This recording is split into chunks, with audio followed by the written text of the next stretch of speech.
Erica can do it. Give her a call. It's Sweet Tea Bakery. And we go to the Sweet Tea Bakery hotline. Coach Thomas McDaniel, the head coach for the victorious Oakland Patriots, joins us on the phone. Coach Mac, big win on the road. Congratulations.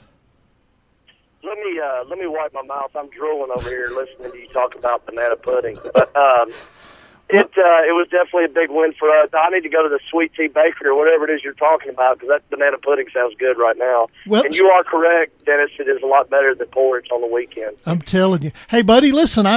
We were just on the air for the pregame show, and right off the bat, bang, Baylor scored 7 points, and we kind of all looked around at each other and we go, uh-oh.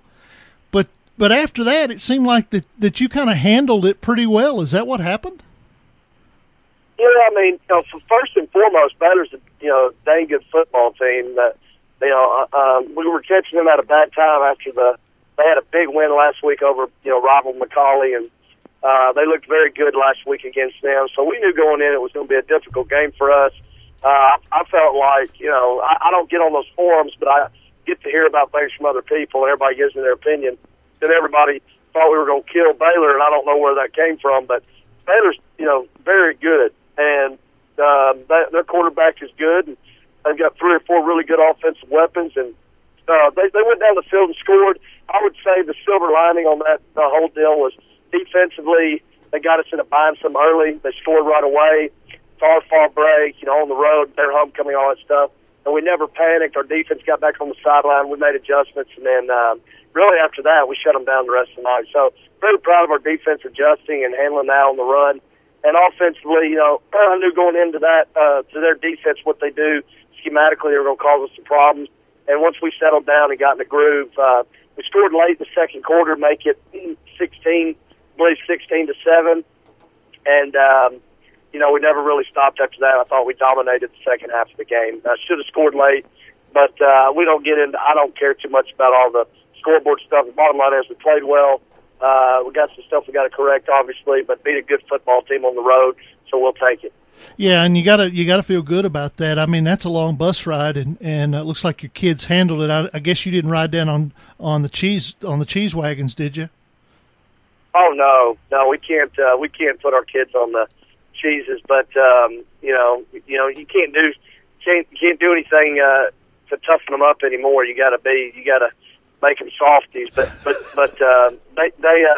they handled it well. Our kids are mature, and it's a great place to go play a football game. If you've never been to Baylor, it's a beautiful campus, and beautiful stadium. Setting was awesome. Weather was great, and it was their homecoming, so they had great support there. Our fall break, but we had a great turnout of family and friends there as well. And like I said, you don't want to get scored on, but the way things happen, to see the resiliency and I guess the way we bounced back and handled it as a unit, I was really proud of that. And, like I said, great football team that we beat, and we beat them handedly in the second half. So I'm very pleased with the win.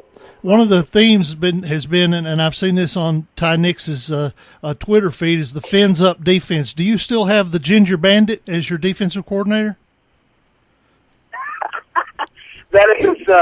That is correct. Coach White is our defensive coordinator, and I forget his name. Yeah, sorry about that. Our defensive staff does a great job. Coach White and Matt Gardner, Kid Hartsfield, who came up from the middle school, they've done a great job this year with our personnel. And like I said, football's not that complicated. So a lot of times people try to make it more than what it is. We got a lot of good players. We don't need to be doing a lot of things defensively. Keep it simple, line up, play fundamentally sound, and we're doing that right now. And again tonight, I thought we had an outstanding defensive performance. 3 interceptions. I think we caused a fumble. We're really doing a nice job in the turnover ratio. And when you're doing those types of things, you run the football, which I think we're doing well. And our quarterback play's improving. We got a chance to be successful. So we just got to keep getting better. We got a couple big ones ahead of us, and hopefully, we'll just keep working to improve. Yeah, let's talk a little bit about that. You've got, I think you've got do you have a bye week in 9? Do you have a bye week? No, we had a bye week last week. Oh, that's right. And you then, got. What you want to ask me is about Blackman. We play Laverne next week. Yeah. and then we play Blackman after that. That's you, Dennis, you're doing the same thing everybody else does. Hey, Coach, I know you don't want to talk about this, but you got Blackman on the horizon. No, actually, it's just the opposite. I was going to say, how are you going to keep your kids focused on Laverne next week? Because I know it's very simple. Very simple. I mean, Laverne upset us last. Whether it's an upset or not, we got beat by Laverne last year, and I don't deal a whole lot with the year before scenarios. But I think our kids will remember that. They're not going to hear about it from me because it's not 2012. But I think our kids understand that each week is a different challenge. We need to go into each game prepared to be successful and striving for continual improvement. And that's what we got to focus on. So I really don't foresee it being an issue as far as overlooking anybody. I think we have enough respect for everybody in our district that we'll prepare for Laverne just like we would anybody else. All right. Well, nobody does it better, Tom. I appreciate your time, and tell the Ginger Bandit that I love him, and I'll talk. I'll talk to him soon. All right, man. We'll see. Have a good one. Bye.